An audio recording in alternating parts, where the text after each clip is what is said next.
আচ্ছা অস্ট্রেলিয়া হারলো কেন? আচ্ছা বলেন তো, অস্ট্রেলিয়া না পারলে এটা বাংলাদেশের উপর যাবে। দাঁড়ান, এই মাঠে অস্ট্রেলিয়া হারলে ঠিক আছে আফগানিস্তানের সাথে, why they should say like that? এটা বলতেই পারেন। তারা খেলে আসলো না কেন? তারা আমাদের ভূত দেখছে কেন? why they are looking at us? না আমি বলছি মাও ভাই আমি যে কথাটা প্রথম থেকে বলছি, ওর এই কথার সাথে আমি একমত নই, এটা তো আমি বলেই দিছি। এটা কোনোভাবেই মেনে নেওয়া যায় না। আমি যে কথাটা দিয়ে শুরু করেছি, আপনারা এই কথাটা তো একটু, আমি কিন্তু একটা ব্যাকগ্রাউন্ড লম্বা করে আসছি সব কথায়, যে আমি তো বলছি এইটা কোনোভাবেই মেনে নেওয়া যায় না। আমি এটাও বলে শেষ করেছি 12 ওভার পর্যন্ত উই শুড হ্যাভ ফট টু উইন। এইটা যদি বলেন ঠিক আছে।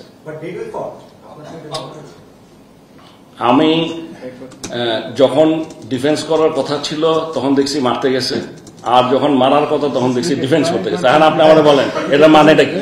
এখন আমাকে এইসব জিজ্ঞেস করে লাভ আছে? আচ্ছা বলেন, আপনারা খেলা বুঝেন না? হ্যাঁ, মানে এটা কি উত্তর দিব আমি, বলেন তো? এই যে যেটা বললাম, আপনাদের অনেক প্রশ্নের উত্তর আরো স্পেসিফিক দিতে পারতাম যদি আমরা ওদের সাথে আমি কথা বলতে পারতাম। আমি না, যে মানে ইভেন মানে বোর্ডে যারা আছে অপারেশন, এরা যদি বলতে পারতো তাহলে, কারণ আমি আজকে বোর্ডে এখানে যাদেরকে জিজ্ঞেস করেছি কেউ জানে না, কেন বলেছে কেউ জানে না, তাহলে এখন আমি কি বলবো বলুন? এখন যদি আপনি ইন্ডিয়া, অস্ট্রেলিয়া এদের কথা বলেন, এদের কিছু হয় না, এরা they have to strong pipeline. কিন্তু আপনি অন্যান্য দিক যদি দেখেন, শ্রীলঙ্কা বলেন, পাকিস্তান বলেন, দে অলসো স্ট্রাগল। ওদের যখন নাকি কি প্লেয়াররা বসে গেছে, দে অলসো স্ট্রাগল। আমাদের এখন তো ওই সময়টা যখন নাকি আমাদের সব কি প্লেয়াররা চলে যাচ্ছে।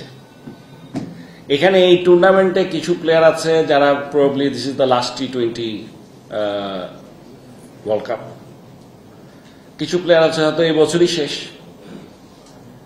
এই যে একটা ট্রানজিশন ফেজ, এখন নতুন নতুন ছেলে ঢোকানো, that was the major challenge. আমাদের মাথায় খালি এই একটা চিন্তাই ছিল। এখন পর্যন্ত বলতে পারি যে সেদিক দিয়ে 5 জনের মধ্যে 3 জনকে আমাদের ভালো লেগেছে। দেখেন এখানেই তো থেমে যায়নি। আবার এই যে HP ট্যুরটা যে করতে যাচ্ছে, এগুলো তো একদিন 2 দিনের ইস্যু না, এগুলো তো 3-4 মাস আগের থেকেই এগুলো কাজ চলছে। সো আমরা we are in the process যে আমাদের সামনে খুব একটা বড় যদি এমন যদি হতো আজকে এখানে 5 জনের সাথে আরো 4 জন ঢুকাতাম এক্সপিরিয়েন্স যারা ওদের বাদ দিয়ে, তখন তো অবস্থা কি হতো কেউ জানে না।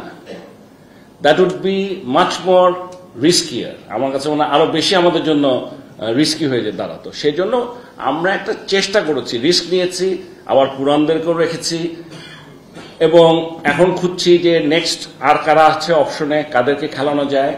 আমার ধারণা যে প্রসেসে চলছে, 5 জনের মধ্যে যে 3 জনকে পেয়ে ভালো লেগেছে, এটাই আমি মনে করি একটা বিরাট পাওয়া এই টুর্নামেন্টে। এবং আমরা যদি এই যে এখন সামনে আরো 3-4টা প্লেয়ার পেয়ে যাই ভালো, তাহলে বলতে পারি যে আগে যেরকম খেলতাম, এখন তো আমি ধরে নিচ্ছি এটা আগের চেয়ে উইকেট টিম। এখনকার টিম খেলতে যাওয়ার আগে আমি ধরে নিয়েছি আমাদের আগের চেয়ে wicket team. Think about the time when আমাদের আজকে যে জায়গায় আমরা এসেছি, এখানটায় কারা নিয়ে এসছি এই জায়গায়। এখানটায় সাকিব আল হাসান, তামিম ইকবাল, মুশফিকুর রহিম, মাহমুদুল্লাহ রিয়াদ, এদের জন্যই তো আসছে এই জায়গায়। আপনি আর কোন নাম বলবেন বলেন, যারা আমাদেরকে বাংলাদেশকে আজকে এই জায়গায় নিয়ে আসছে? সো এখন এর মধ্যে 2 জন নাই, 2 জন আছে, তারাও সামনে হয়তো থাকবে না, থাকলেও কবে মানে কতদিন আছে আমরা জানি না। এখন সব রিপ্লেসমেন্ট গুলা আমাদের খুঁজে বের করতে হচ্ছে। রিপ্লেসমেন্টে এসে সবাই যে ভালো করবে এমন কোনো কথা নাই, না করার সম্ভাবনাই বেশি। তবে 3টা প্লেয়ার আমাদের পছন্দ হয়েছে। আমি এইটাই বলছি, এরা কেউ এখনো ভালো প্লেয়ার, ওদের সাথে কম্পারেবল কোনো প্লেয়ার না। আমি বলছি দে হ্যাভ দ্য পোটেনশিয়াল। আমরা যদি এরকম আরো 15-10-12টা প্লেয়ার পেয়ে যাই, তাহলে আমরা বলতে পারবো যে সামনে আমাদের এরা হয়তো ভালো খেলবে।